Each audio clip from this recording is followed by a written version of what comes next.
delegates today, I've had the opportunity to hear from Ali Oliver of the Youth Sport Trust and also Jeff Barton, Chief Executive of the Association for School and College Leaders. There's been lots of opportunity for discussion and networking on their tables, but then also they've had the opportunity to attend a variety of different workshops around mental health and that's relationship to physical health. They've also had the opportunity to look at active form times, active classrooms and how you can build in that daily physical activity into the school day.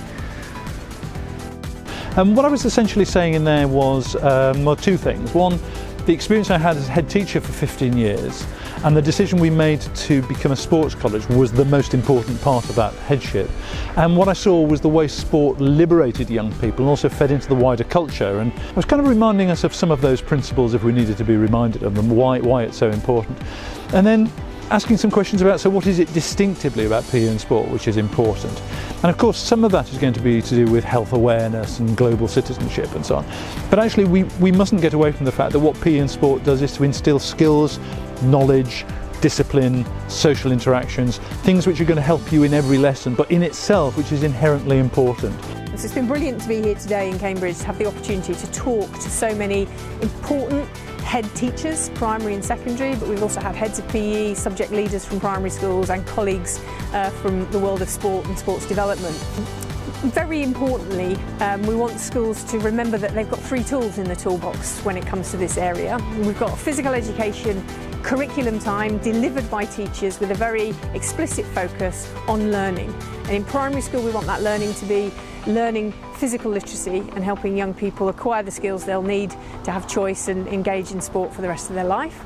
And in secondary school we want that learning to be much more about the social, emotional aspects of personal development and also employability skills. When it comes to physical activity, making every day in school a time and a place where young people can be active, everything from active travel, active pedagogy, active classrooms, active playgrounds, that's just about moving.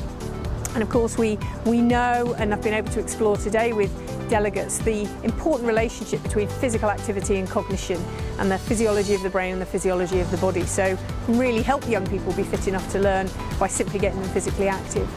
And then the third one that we know most well, we know about sport, competitive sport, after school sports clubs, great opportunities for young people to develop skills that they will need in the workplace. That's really where we sort of find the application of some of our personal skills, like trust, like teamwork, like responsibility, like resilience. And then I was talking about 3 things about PE and sport. What do they do for the individual? And for the individual they give them that core knowledge, those skills, that self-awareness. They can be a real kind of social liberator. They can take a child who's deaf and suddenly you don't notice the deafness. That's the least important thing because as a dancer he's simply a boy who dances. So I talked about the importance for the individual. I then talked about what it does for a school community and the way it builds a sense of community cohesion across school, whether that's through sports day, whether it's through assemblies, whether it's simply the culture of the school celebrating success. And then thirdly I was talking about society and the way society itself benefits from young people who are more self-aware, who are more fit, who think about nutrition and so on, but fundamentally take the best principles of sport and see that those should be the underlying principles of much of our society. That's what I was trying to say.